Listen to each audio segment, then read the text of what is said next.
The Mavs are trading Kristaps Porzingis to the Wizards, Spencer Dinwiddie and Davis Bertans in return, while the Hornets acquire Montrezl Harrell from the Wizards. Greetings and salutations. Welcome to Ref the District. I'm Nathan Perry. Joining me, as always, my co-host Trevor, and the Stoner has made a return on location. NBA trade deadline is always exciting, and that's no different here.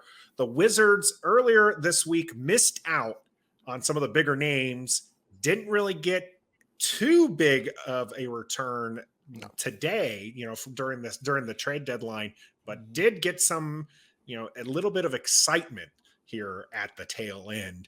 Trevor, what was the most exciting trade out of the three that happened for the Wizards for you today? We got rid of Davis Bertans' contract and him too. See you later, sucker. Stoner's no longer in the position to have to defend Davis Bertans. I'm not like, oh, we got it with Kristaps Porzingis, but that's a piece. It's a piece. When he plays, he's good. When he plays, he's good. Let me go over. I should have gone over the trades real quick here. So, Wizards traded away Dinwiddie and Bertans to Dallas for Kristaps Porzingis and a second. Okay, that's pretty big. We'll take it. They got rid of Trez. Gave him to Charlotte for Vernon Carey Jr. and Ish Smith makes a return back to the Wizards. And then they gave up Aaron Holiday for some cash to Phoenix. Those were the three deals that the Wizards were able to accomplish at the end. Yeah, KP there, the unicorn, is the biggest name out of those. He is often injured. It is a contract that is kind of a little bit bloated, but being able to get rid of Dinwiddie's contract and Bertans' contract and getting a pick in return, it's not too bad. Not bad. Not too bad at all. Stoner you didn't seem too pleased with that. I mean, obviously they gave up your guy. Bye-bye. Yeah, I know. And I tried to defend him as much as I could, but his numbers are really indefensible at this point. They gave him a lot of money when he was hot and everybody wanted him. Okay, so they overpaid for him. Now they got rid of him. But you know what that trade is? The Porzingis trade? It's going from here to here. Yeah. They didn't do anything. It didn't do anything. No, it didn't. No. The contracts are the same. I think it saves like $1 million or something like that. I think it's the other way. I think the Wiz took on they lose a little bit extra. Yeah, so they're talking about, we got rid of these terrible contracts. And you got the same thing in contracts back. You just got rid of two guys instead of one. Now you just have one.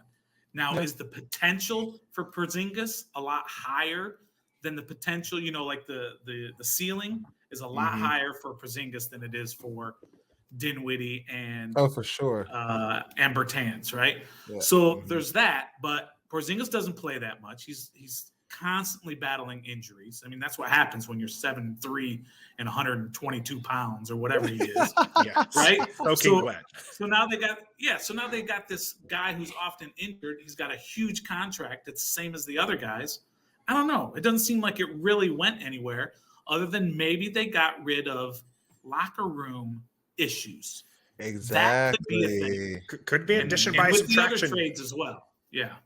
The Dinwiddie was often mentioned as somebody who wasn't getting along with the players, namely Beal, which is a player that the Wizards have said that they want to build around. And the fact that he wasn't getting along with the player that you want to build around definitely means you can't keep him there. Now, the other one you're kind of hinting at there, we tweeted about this from our account, was Trez. One of maybe these people in the locker rooms, the locker room that was kind of being an issue, involved in a couple of the player fights, a fan favorite because he shows a lot of energy. He's kind of fun. He was joking around a lot when the team was winning and seemed to have a good relationship with Beal, at least in the beginning. Trev, do you think that there was any merit to Trez being one of the ones who might have been bad for Wes Unseld Jr. at the very minimum? Yeah. Definitely for Wes Unseld because, like you said, all the player fights, all the assistant coach with the fan, like it's just turmoil right now in DC, and Wes Unseld kind of doesn't have control on it. And to tack on to be a first-time head coach, and you're coaching Montrezl Harrell with somebody of his ego. I mean, thinks he's a starter in this league, and he's not. Legit like a Thinks he's third-rate yeah. center. And I mean, love him, but like you said, he's exciting when the team is winning. He's your best friend when the team is winning, and he's probably your worst enemy when the team is losing. And he was probably there blaming a lot of it on the other players, not himself. The sorry, what team. I can just see that happening in the locker room. So yeah, I do think. And his latest press conference, as real as it was, he just rode his way out. Trez seems to be a guy who, as both of you have already said, he's a personality, right? And that personality is when you're winning, it's infectious positively. But when you're losing, it's infectious negatively. So when you start losing, he's going to really bring that locker room down. This is just my opinion. I don't have any inside sources. You can see that, though. But he just seems like the kind of guy, he'll rub guys the wrong way when things are going bad. And it stems back, if you remember, maybe a month ago when it was towards the end of the half and KCP got the ball, which led to their little scuffle there in the hallway. And Trez was all the way down open, and KCP didn't throw it to him, and he just threw up a half-court shot. And Trez got really, really mad about that. It's stuff like that really rubs guys the wrong way when it's not like KCP was not trying to get him the ball because he didn't want him to score. But, it was time and situation to where he just decided, I better throw this up. Maybe I don't have time or I didn't see what it wasn't purpose. But Trez probably took it personally and made an issue out of it. And you don't need that sort of thing within your locker room when things are already going bad. And another observation, remember how we were talking about how Bradley Beal and Trez were doing their press conferences together and they were so happy and Trez declared him his brother at the time already? When things were hitting the fan, you really weren't seeing those two that. together. You didn't see those two together at all. So I think Harrell played a role in that. It's quite possible. I want to know what you think. So get in the comments right now and let us know whether or not you think Trez maybe was a hidden locker room problem for the Wizard, the Wizard team.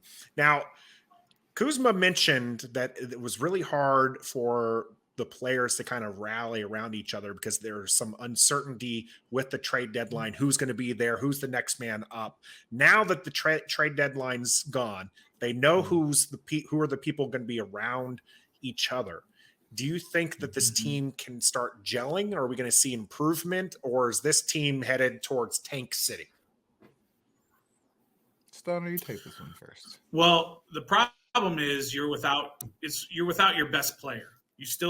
No matter what the trades and all, you still got Beal sidelined for the rest of the year, and he's not going to be able to help this team win.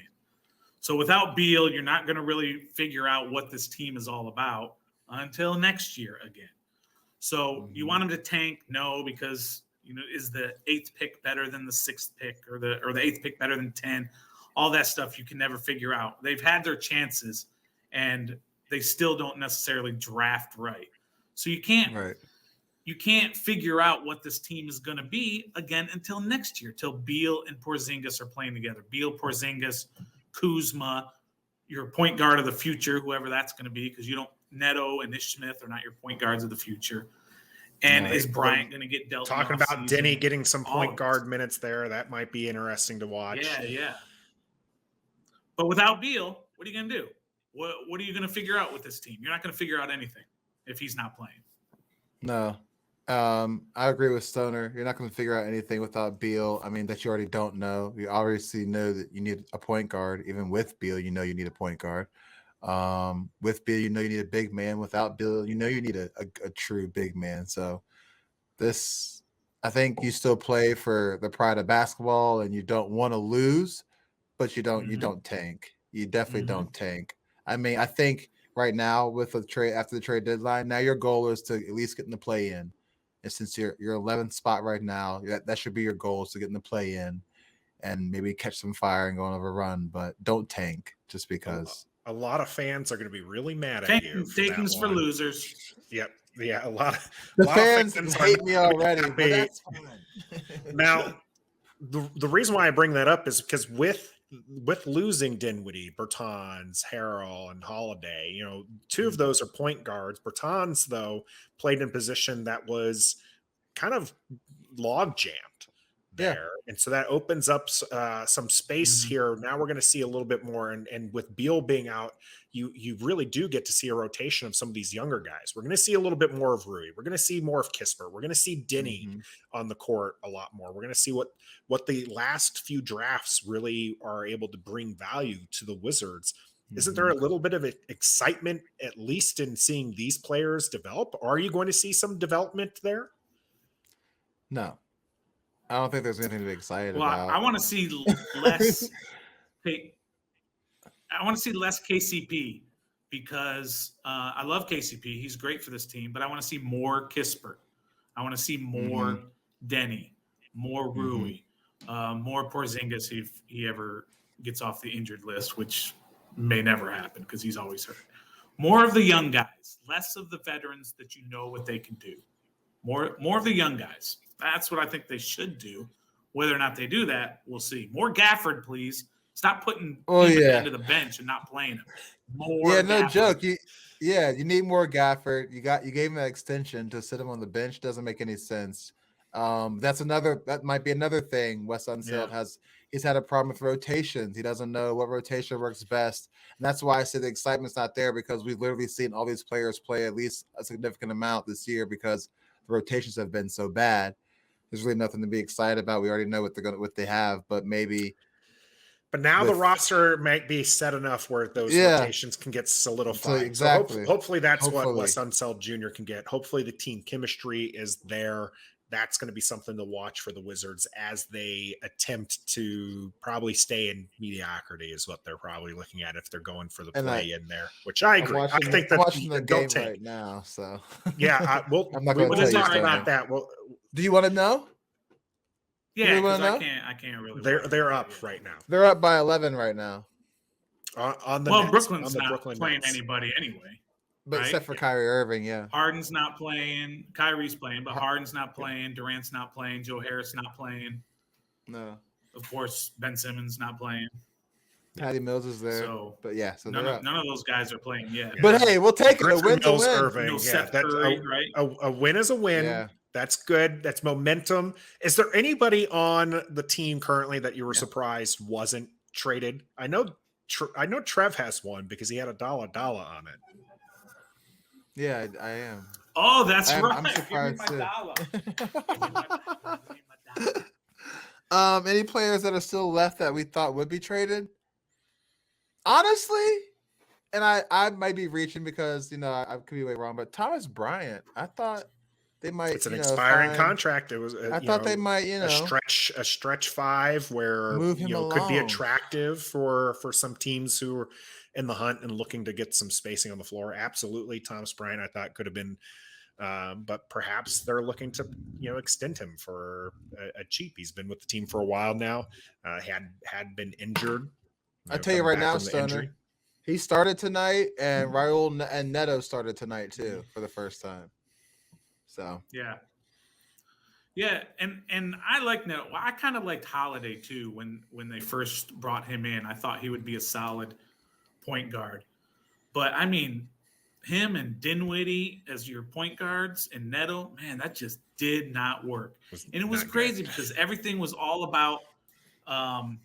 It was all about Dinwiddie coming in and gelling with Beal, and then it just didn't work. And it's surprising that marriage went south so fast. I mean, how many guys you court all off season, sign them to a huge deal, and then deal them halfway through the first year? That almost never happens. Nah. That's a crazy little footprint or whatever you want to call it within the Wizards history. Which brings us back all off season. Which brings us back to our interview, Stoner, I'm sorry you missed, but with Ed Oliver. that they probably didn't consult Bradley Beal all the way with the offseason moves like they should do. If that's what you want to build around, he's your super max player. He's your face of the franchise. You should probably give him the Tom Brady and Aaron Rodgers treatment. Let him know, hey, who can you play with? Who do you want to play with? Just ask him that question. Well, let me ask you guys this. Are you guys disappointed that Brad was not dealt and that they are going to, at this point, they are going to continue to build around him? I was disappointed when he got hurt because that hurt his trade value, because I do believe he had a better trade value and a better chance of being traded before that season-ending injury. But no, I think they're going to run it back one more daggone time and maybe actually give him the Aaron Rodgers treatment and be like, hey, Brad, who can you play with? If it works with KP, who else can you play with? What point guard can you play with? That's what they should ask, not who else. Just what point guard can you play with, and what big man do you like in the league that we could bring in here that'll model their game, or if not him, you know what I mean? But just include the man if you want to build around them. I think there's they some. do. I'm pretty sure they do, don't you? You would hope the way that they talk about wanting to build around him, you would hope that that's what they're doing, but you just don't know. You just don't have that feeling that that's really what's happening. I think there's legitimate concern that Beal could walk away and the Wizards get nothing. Woo! I don't know that there's no way that happens. I'm telling you right now that doesn't happen. I'm not saying it's a high chance. I'm saying that there's a legitimate concern that could be, that could be, that's not off the table, right? No, it's not off the table. That's the Stoner going to drop here, but it's not off the table. It is something that very well could happen. Beal could sign somewhere else. Now, money-wise, it makes sense for him to sign here. The team does want to build around him here.